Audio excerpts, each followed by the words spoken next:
తాకట్లో ఉన్న మీ బంగారాన్ని విడిపించి ఆ రోజు ఆన్లైన్ రేటుకి కొంటాం. Sharma gold company.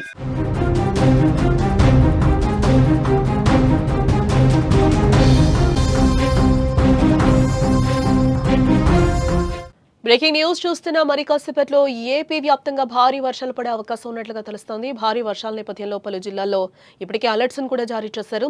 విజయనగరం, మన్యం, అల్లూరి, విశాఖ జిల్లాలకు రెడ్ అలర్ట్ జారీ చేశారు అధికారులు. మరో 8 జిల్లాలకు ఆరెంజ్ అలర్ట్ హెచ్చరిక అయితే ఇవ్వడం జరిగింది. 3 జిల్లాల్లో ఈదురుగాలులతో కూడిన తేలికపాటి వానలు పడే అవకాశం కనిపిస్తోంది. భారీ వర్షాల నేపథ్యంలో ప్రజలు అప్రమత్తంగా ఉండాలంటూ కూడా సూచనలు జారీ చేశారు అధికారులు. ప్రస్తుతం దేశవ్యాప్తంగా మనం చూస్తే భారీ వర్షాలు కురుస్తూ ఉన్నాయి. ఎక్కడ చూసినా వరద భీభత్సమే కనిపిస్తూ ఉంది. గత 3 రోజుల నుంచి తెలంగాణ వ్యాప్తంగా భారీ నుంచి అతి భారీ వర్షాలు కురుస్తూ ఉన్నాయి. ఈ నేపథ్యంలో ఏపీకి రెయిన్ అలర్ట్ జారీ అయింది. ఏపీలో రాగల 3 గంటల పాటు పలు జిల్లాల్లో పిడుగులతో కూడిన భారీ వర్షాలు కురిసే అవకాశం ఉందని రాష్ట్ర విపత్తుల నిర్వహణ సంస్థ హెచ్చరించింది. భారీ వర్షాల నేపథ్యంలో ప్రజలు అప్రమత్తంగా ఉండాలని, తగిన జాగ్రత్తలు తీసుకోవాలంటూ కూడా సూచిస్తోంది. ముఖ్యంగా ఉత్తరాంధ్రలోని 4 జిల్లాలకు రెడ్ అలర్ట్ జారీ చేయడంతో అధికారులు ఇప్పటికే అలర్ట్ అవ్వడం జరిగింది. ఇక ఏపీ వాతావరణ శాఖ వివరాల ప్రకారం మనం చూస్తే విజయనగరం, పార్వతీపురం, మన్యం, అల్లూరి సీతారామరాజు, విశాఖపట్నం జిల్లాలో అక్కడక్కడ పిడుగులతో పాటు మోస్తరు నుంచి భారీ వర్షాలు పడే సూచనలు ఉన్నందున రెడ్ అలర్ట్ అయితే ప్రకటించడం జరిగింది. ఈ జిల్లాల ప్రజలు అత్యంత జాగ్రత్తగా ఉండాలంటూ కూడా వారు కోరుతున్నారు. అదేవిధంగా శ్రీకాకుళం, కోనసీమ, కృష్ణా, గుంటూరు, బాపట్ల, పల్నాడు, ప్రకాశం, నెల్లూరు జిల్లాల్లో పలుచోట్ల పిడుగులతో కూడిన మోస్తరు వర్షాలు కురుస్తాయని అంచనా వేస్తూ ఆరెంజ్ అలర్ట్ అయితే జారీ చేయడం జరిగింది. అటు తిరుపతి, కర్నూలు, నంద్యాల జిల్లాలో అక్కడక్కడ తేలికపాటి వర్షాలతో పాటు గంటకు 40 నుంచి 50 కిలోమీటర్ల వేగంతో ఈదురుగాలులు వీచే అవకాశం ఉందని ఈ ప్రాంతాలకు ఎల్లో అలర్ట్ జారీ చేసినట్లు కూడా తెలిపారు. ఈ నేపథ్యంలో ప్రజలు సురక్షిత ప్రాంతాల్లో ఉండాలని, పొలాల్లో పనిచేసే రైతులు, కూలీలు, పశువుల కాపరులు వెంటనే సురక్షిత భవనాల్లోకి వెళ్లాలని ప్రఖర్ జైన్ సూచించడం జరిగింది.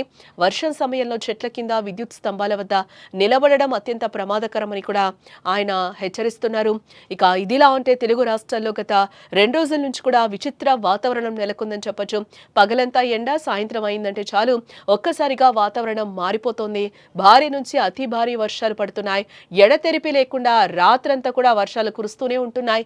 దీంతో వర్షం సమయంలో ఇంటి నుంచి బయటకు వెళ్లాలంటేనే ఆలోచించాల్సిన పరిస్థితి ఏర్పడిందని కూడా మనం చెప్పుకోవచ్చు.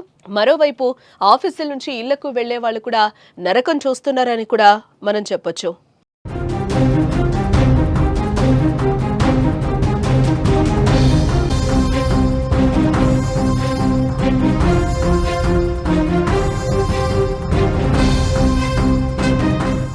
బంగాళాఖాతంలో ఉపరితల ఆవర్తనం కొనసాగుతోంది. ఈ నెల 26వ తేదీ నాటికి వాయుగుండంగా బలపడే అవకాశం ఉందని చెప్తున్నారు. ఈ నెల 27న దక్షిణ ఒడిశా, ఉత్తర కోస్తా మధ్య తీరం దాటే అవకాశం ఉంది. ఉత్తరాంధ్ర, ఒడిశా మధ్య తీరం దాటుతుందని వాతావరణ శాఖ అంచనా వేసింది. ఏపీ, తెలంగాణ జిల్లాల్లో వర్షాలు పడతాయని వాతావరణ శాఖ అధికారులైతే హెచ్చరిస్తున్నారు.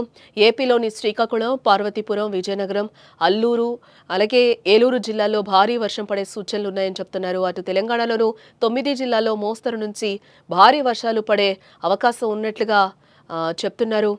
ఉత్తర తెలంగాణలో మెరుపులతో కూడిన వర్షాలు పడతాయని వాతావరణ శాఖ ప్రకటించింది. గంటకు 40 కిలోమీటర్ల వేగంతో ఈదురుగాలులు వీచే అవకాశం కనిపిస్తుంది. అలాగే దీని ప్రభావంతో ఏపీలోని పలు జిల్లాల్లో ఓ మోస్తరు నుంచి భారీ వర్షాలు కురుస్తాయని కూడా వాతావరణ శాఖ హెచ్చరికలను అయితే జారీ చేసింది. దీంతో పాటు పలు చోట్ల పిడుగులు పడే ప్రమాదం పొంచి ఉందని విపత్తుల నిర్వహణ సంస్థ ఇప్పటికే అలర్ట్ను అయితే జారీ చేసింది. దీంతో ప్రజలు అప్రమత్తంగా ఉండాలంటూ కూడా ప్రభుత్వం అయితే సూచిస్తోంది. ఇటు తిరుపతి, కర్నూలు, నంద్యాల జిల్లాల్లో కూడా అక్కడక్కడ పిడుగులతో కూడిన తేలికపాటి వర్షాలు పడతాయని కూడా చెప్తుంది. దీనికి సంబంధించి కూడా ఎల్లో అలర్ట్ అయితే జారీ చేయడం జరిగింది. ఆయా జిల్లాలో 40 నుంచి 50 కిలోమీటర్ల వేగంతో ఈదురుగాలులు వీచే అవకాశం ఉందని తెలిపింది. కాబట్టి ప్రజలు చెట్ల కింద నిలబడకూడదని కూడా చెప్తున్నారు. ప్రజలు అప్రమత్తంగా ఉండాలి అంటూ కూడా అధికారులు కోరుతున్నారు.